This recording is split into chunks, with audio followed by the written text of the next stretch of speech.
नमस्कार, मी भीमराव कडाळे पाटील, बीकेपी मराठीमध्ये आपलं सर्वांचं स्वागत। आज नवीन दिवस, नवीन विषय, नवीन दिवसाची नवीन अशी चर्चा। आज चर्चा घेऊन आलोय म्हणजे बघा 2024 साली जी लोकसभा निवडणूक झाली आणि महाराष्ट्राची विधानसभा निवडणूक झाली, या निवडणुकीमध्ये ज्या मताच्या चोऱ्या झाल्या म्हणजे मतदानाच्या चोऱ्या झाल्या त्याचे पुरावे बघा आता 1 वर्षांनी बाहेर यायला लागलेले आहेत। म्हणजे काँग्रेस पक्ष देखील त्या काळामध्ये लोकसभेला 31 जागा निवडून आल्या म्हणून काँग्रेस, शिवसेना, उद्धव ठाकरे आणि राष्ट्रवादी शरद पवारांची एवढे भांबावून गेले होते हे सगळे पुढारी, यांचे जे आमदारकीला तिकीट मिळणारे किंवा मिळालेले आणि यांचे नेते म्हणजे पवार साहेब असतील, उद्धव ठाकरे असतील, नाना पटोले असतील, त्या काळचे काँग्रेसचे प्रदेशाध्यक्ष, यांचं सगळं मंत्रिमंडळच ठरलं होतं त्या काळात कोणाकोणाला मंत्री घ्यायचं, राष्ट्रवादीचे किती, उद्धव ठाकरेंचे किती, मुख्यमंत्री कोणी व्हायचं, ह्याच्यासाठी भांडणं लागली होती तिघांची जोरदार अशी चांगली। आता मारामारीच झाली नाही पण भांडणं लागली होती, हे आपण सगळ्या महाराष्ट्राने बघितलेलं आहे। म्हणजे ह्यांना वाटलंच नाही की मतदानामध्ये चोरी होईल, हे सगळे गाफील राहिले। ह्यांना वाटलं लोकसभेला 31 आले म्हणजे आपले 150 प्लस जात आहे आता, तर ह्यांना गाफील ठेवलं। आणि भारतीय जनता पक्षाने म्हणजे निवडणूक आयोगाने कशा पद्धतीनं मतामध्ये चोऱ्या झाल्या, आता ते जे काय झालं त्याच्यानंतर आपण निवडणूक झाल्यानंतर त्याचा उद्रेक पाहिलेला आहे की मतदान चोरी झाली, परंतु पुरावा कोणाकडेच नव्हता। तो पुरावा काल राहुल गांधी यांनी जग जाहीर केला। म्हणजे मतदान जी नोंद आहे त्या नोंदीबाबत कसं सांगितलं, काय केलं हे आपण सगळ्यांनी पाहिलेलं आहे। तर त्याच विषयाची आज चर्चा घेऊन आलेलो आहे। तर चला, सर्वप्रथम आपण जर चॅनल सबस्क्राईब केला नसेल तर चॅनल सबस्क्राईब करावा ही सर्वांना विनंती, आणि चला चर्चेला सुरुवात करूया। बघा, महाराष्ट्राची विधानसभा निवडणूक झाली, आधी लोकसभा निवडणूक झाली 4 महिने अगोदर। लोकसभा निवडणूक झाली, या लोकसभेमध्ये बघा काँग्रेस पक्षाने जेमतेम विरोधी पक्ष नेता गाठला, म्हणजे 99 सीटा काँग्रेसच्या निवडून आल्या। महाराष्ट्रामध्ये देखील महाविकास आघाडी जी होती, काँग्रेस पक्ष, उद्धव ठाकरेंची शिवसेना आणि शरद पवारांची राष्ट्रवादी, शरद पवारांनी 10 जागा लढवल्या पण 8 जागा निवडून आल्या, काँग्रेसच्या 16 आल्या, उद्धव ठाकरेंच्या 9 आल्या आणि काँग्रेसचाच एक अपक्ष निवडून आला। अशा 31 जागा ह्या महाविकास आघाडीच्या निवडून आले, 31-32 बघा, एवढं मोठं मॅन्डेट हे महाविकास आघाडीला मिळालं। आणि त्यावेळेस असं वाटलं होतं की महाराष्ट्रातलं विधानसभा निवडणूक म्हणजे विधानसभा ही 150च्या वरती महाविकास आघाडीच्या आमदार निवडून येतील, जसं हरियाणामध्ये झालं बघा। हरियाणामध्ये सुद्धा भारतीय जनता पक्षाचे 4 नाही तर 5 आमदार निवडून येतील अशी परिस्थिती होती। तिथं सुद्धा त्या नेत्यांची मारामारी लागली काँग्रेसच्यात, मला मुख्यमंत्री व्हायचंय, मला मुख्यमंत्री व्हायचंय, अशी भांडणं। म्हणजे एकमेकाची मीटिंगला गेलं की हमरी तुमरीवरती, मैं मुख्यमंत्री होऊंगा, मैं मुख्यमंत्री होऊंगा। मग त्यांचं मंत्रिमंडळ 5-6 जे नेते होतं तिथलं काँग्रेसचं, त्यांची प्रत्येकाची यादी तयार, मी मुख्यमंत्री, माझं हे मंत्रिमंडळ, अशा 4-5 जणांचं। ह्यांच्या वादात ते काय झालं, मशीन घोटाळा झाला म्हणा किंवा काय झालं, काँग्रेस सुपडा साफ झाला, भुईसपाट। आता त्याचा आधार घेऊन महाराष्ट्रामध्ये निवडणुका लागल्या होत्या, आता त्याचा आधार घेऊन महाराष्ट्रातल्या काँग्रेस नेत्यांनी शहाणं व्हायला पाहिजे होतं। तर तिथं निवडणुका झाल्यानंतर त्या काँग्रेसच्या सगळ्या नेत्यांवरती मोठ्या प्रमाणामध्ये टीका टिप्पणी झाली, यांचं भांडण तंडण हे। आता तिथला तरी शहाणपणा हिथल्या नेत्यांनी घ्यायला पाहिजे होता।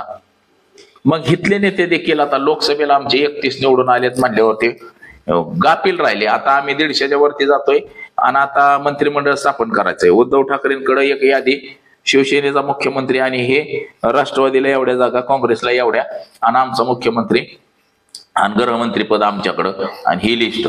काँग्रेसनं तसंच, काँग्रेसचा मुख्यमंत्री आणि काँग्रेसकडं उद्धव ठाकरेंना एवढं मंत्रीपद, शरद पवारांना एवढं आणि काँग्रेसकडे एवढं, आणि शरद पवारांच्या राष्ट्रवादीकडे ही तसंच। सुप्रिया सुळे नाही तर जयंत पाटलांना मुख्यमंत्री करायचं आणि उद्धव ठाकरेंना एवढ्या जागा द्यायच्या, एवढे मंत्रिपद द्यायची, आणि काँग्रेसला एवढी मंत्रिपद द्यायची, अशी लिस्टच तयार। म्हणजे ह्या तिघांचं मुख्यमंत्री पदावरून वाद लागला की तुम्ही आम्हाला सांगितलं तर मुख्यमंत्री तुम्ही व्हायचं, म्हणजे असा वाद लागला। त्याच्यामध्ये असं देखील ठरलं की ज्या जागा जास्त येतील त्याचा मुख्यमंत्री, म्हणजे ही काँग्रेसची भूमिका। पण शिवसेनेची भूमिका होती की नाही, आमचा मुख्यमंत्री पाहिजे, गृहमंत्री पाहिजे, म्हणजे आम्ही ह्या एकाला जेलातच टाकतो। अशा भ्रमात राहिले, वादात राहिले, भांडत राहिले, आणि त्याच्यात बघा वैऱ्यानं सगळं साधवून घेतलं। मग त्यावेळेस विधानसभा मतदान लोकसभेची निवडणूक झाली.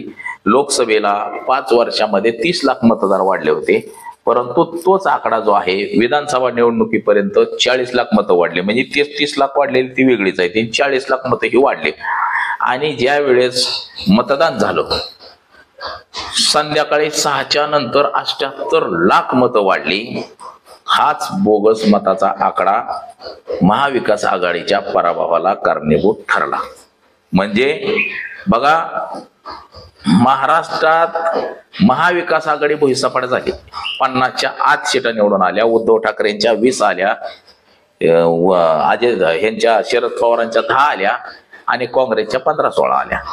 म्हणजे 50 सीटांच्या आत 46-47 सीटा निवडून आल्या. हे जे मुख्यमंत्री पदाची लिस्ट निवडणूक झाल्या ह्यांचं सगळं कम्प्युटर ड्राफ्ट सगळा तयार होता. राज्यपालांना पत्र द्यायचं की मुख्यमंत्री कोणाचा करायचा, काय करायचा, ह्याच्या सगळ्यावर पाणी फिरलं. म्हणजे एकंदरीत बघा, निवडणूक आयोगाने जी यादी जाहीर केली, लोकसभेची यादी आणि विधानसभेची यादी, हे जो उमेदवार आहे त्या उमेदवाराचं काम होतं की आपल्या तालुक्यामध्ये, म्हणजे तालुका कार्यकर्ते त्यांचे, मग प्रत्येक गावगावची यादी घ्या रे बाप्पानो, आपल्या गावात आपल्याच गावातले मतदार नोंदलेले आहेत का हे बघा. हे अजिबात बघितलेलं नाही. आता प्रत्येक गावगाव काय झाले, मतदार जे 78 लाख वाढले, हे मतदार मात्र युपी, बिहार तिकडली लोक महाराष्ट्रात, आणि त्यांचं मतदान देखील झालंय. म्हणजे ते कधी आले मतदान कधी करून गेले प्रत्येक बूथवर हे सुद्धा कळलं नाही. परंतु जर बाहेरची लोक आली असती तर इथल्या लोकांनी त्यांना मतदान करू दिलं नसतं, पण ते ऑटोमॅटिकली सत्ताधारी पार्टीला मतदान गेलं असं राहुल गांधींचं म्हणणं आहे. आता राहुल गांधींनी जी काल पत्रकार परिषद घेतली बघा, आता त्या पत्रकार परिषदेमध्ये देखील राहुल गांधींनी कशा पद्धतीनं मतदानाची चोरी झाली हे राहुल गांधींनी बघा सूचकपणे असं सांगितलेलं आहे. परंतु आता त्यावरती भारतीय जनता पक्ष टीका टिप्पणी करतंय. आता ते काय करतच राहणार, त्यांना काय सुरूच राहतंय ते.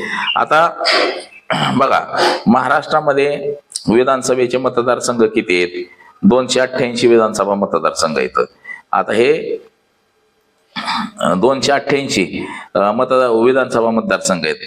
आता त्यात 33 अनुसूचित जाती जमातीसाठी आहेत आणि 29 म्हणजे एसटी साठी म्हणायचं. हे 33 अनुसूचित जाती आणि अनुसूचित जमातीसाठी 29 आहेत. अशा पद्धतीचं हे मतदारसंख्यावर राखीव आहे. तर बघा, हे महाराष्ट्रातली निवडणुकीची जी बलाबल होती ती आपण पाहिलेली. आता ह्यात राहुल गांधींची जी बघा कालची पत्रकार परिषद झाली, ही भयानक पत्रकार परिषद झाली. राहुल गांधी यांनी मतदान चोरीचा जो आकडा आहे हा सगळा बाहेर काढलेला आहे आणि त्यांनी महाराष्ट्रातल्या एका चंद्रपूर जिल्ह्यातल्या मतदारसंघाचं उदाहरण दिलं की तिथं कशा पद्धतीनं बोगस मतं वाढली हे देखील त्यांनी सांगितलेलं आहे. आणि त्यांचे जे कार्यकर्ते आहेत महाराष्ट्रातले, आता हे जे महाराष्ट्रामध्ये त्यांचे जे लोक आहेत ते म्हणजे कोण, महाराष्ट्राचे त्यांचे प्रदेशाध्यक्ष आहेत सपकाळ, नाना पटोले, पृथ्वीराज चव्हाण, हे जे लोक आहेत हे कुठंतरी लोकांना सांगण्यात कमी पडतायत असं एकंदरीत बघा आपल्याला दिसते.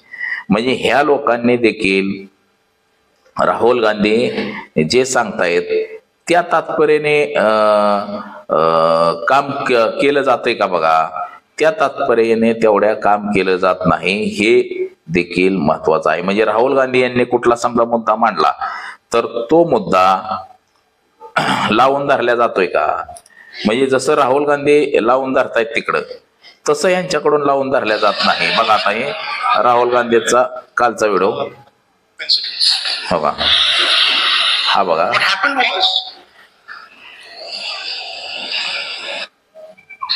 In 14 minutes.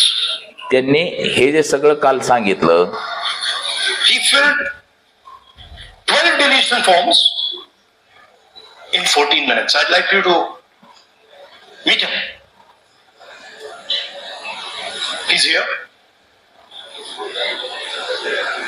That's one of the people. That's one. Namaskar bhai, are you?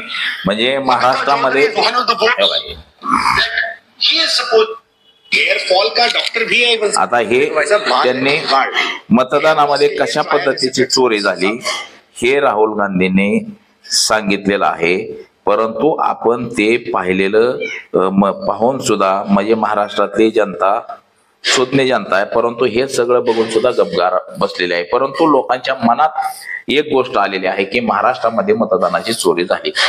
महाराष्ट्रामध्ये कशी मतं चोरली गेली हे राहुल गांधी यांनी काल विसंबूत सांगितलेलं आहे, आकडेवारी सुद्धा सांगितलेली आहे. कर्नाटक आणि महाराष्ट्रामध्ये काय काय झालं, कशी लोकांची मतं कमी केली, त्याचप्रमाणे कशी मतं वाढवली गेली आणि ते मतांच्या आधारे कसे उमेदवार पडले हे त्यांनी आकड्यानुसार सांगितलेलं आहे. चंद्रपूरच्या राजोरा मतदारसंघाचं त्यांनी उदाहरण सांगितलं. तिथला भाजपचा उमेदवार अवघ्या 3000 निवडून आला. तो गेल्या वेळेस 6000 मागे होता तिसऱ्या क्रमांकाला. आता 6800 मतं वाढवल्यामुळे तो बरोबर 3000 निवडून आलेला आहे. म्हणजे हे कशा पद्धतीनं राहुल गांधी यांनी मांडणी केलेली आहे. म्हणजे एकंदरीत महाराष्ट्रामध्ये जे भारतीय जनता पक्षाचं सरकार आलेलं आहे हे मतं चोरून कसं निवडून आलं हे राहुल गांधी यांनी सगळं विसंबूत असं मांडलेलं आहे. आणि ज्या चोऱ्या झाल्या, आता कसं आहे, कुठली चोरी झाली, समजा एखाद्या माणसाच्या घरात चोरी झाली तर ती एका दिवसात पोलिसांना सापडत नाही ना. ती चोरी पोलिस त्याचं सगळं तिथं घरात काय काय चोरीला गेलंय ते बघतात. तिथं हाताचं ठस, पायाचं ठस, ह्याचं सगळं फॉरेन्सिक लॅब करून सगळं चेक करून घेतात. त्यानंतर तो माणूस कुठनं चलत चलत गेलाय का, गाडीनं गेलाय, ते सीसीटीव्ही चेक केलं जातं. तिथून गेल्यानंतर तो पुढच्या कुठल्या सीसीटीव्हीत दिसतोय, म्हणजे 1000, 2000, 3000, 5000 सीसीटीव्ही तपासले जातात. समजा तो इथून जर असा हायवे रोडने गेला असेल तर तो दिसतो कुठं वळालेला आहे, तिथले सीसीटीव्ही तपासले जातात, पुढचे सीसीटीव्ही तपासले जातात. त्याच्या पुढे तो टोल नाक्यावरती गेलाय का ते सीसीटीव्ही तपासले जातात. अशा पद्धतीनं राहुल गांधी यांनी देखील जो हा आता मतचोरीचा आरोप केलेला आहे, महाराष्ट्रामध्ये जी निवडणूक झाली ही मतदान चोरून जिंकलेली आहे भाजपानं, हा जो आरोप राहुल गांधींनी केलेला आहे हा अभ्यासपूर्वक आणि अभ्यास करून केलेला आहे. काल त्यांनी ज्या मताची आकडेवारी सांगितली की जिथली मतं कमी झाली आणि कुठली मतं वाढली ह्याच्यावरती मात्र भारतीय जनता पक्षाच्या लोकांनी स्पष्टीकरण दिलेलं नाही. उलट नुसतंच आपलं असं म्हणले की बाबा राहुल गांधी खोटं बोलते, राहुल गांधी खोटं बोलते, परंतु त्याच्यावर एक्सप्लेनेशन देणं हे निवडणूक आयोगाचं काम आहे. निवडणूक आयोगाने ह्याच्यावरती काहीही वक्तव्य केलेलं नाही, फक्त निराधार आरोप आहे. परंतु जे सांगितलंय ते तुम्ही तिथं पाहिलं पाहिजे ना. दुसरी एक गोष्ट निवडणूक आयोगाने सांगितली की आम्ही त्या कर्नाटकमध्ये FIR दाखल केलेला आहे, म्हणजे तिथं होतं हे निवडणूक आयोगाने देखील मान्य केलेलं आहे. आणि तसंच महाराष्ट्रात देखील होतंय हे देखील निवडणूक आयोगाने मान्य केलंय असं आपल्याला एकंदरीत दिसतंय. परंतु महाराष्ट्राची जी निवडणूक झाली ही सगळ्या जनतेला माहिती पडलेलं आहे की ही कशा पद्धतीची निवडणूक झाली आणि याच्यामुळं अनेक लोकांचा या निवडणूक प्रक्रियेवरचा विश्वास उडत चाललेला आहे. तर बघा आज एवढंच. कॅमेरामन अनिकेत सह मी भीमराव कडाळे पाटील, BKP मराठी, इंदापूर, पुणे.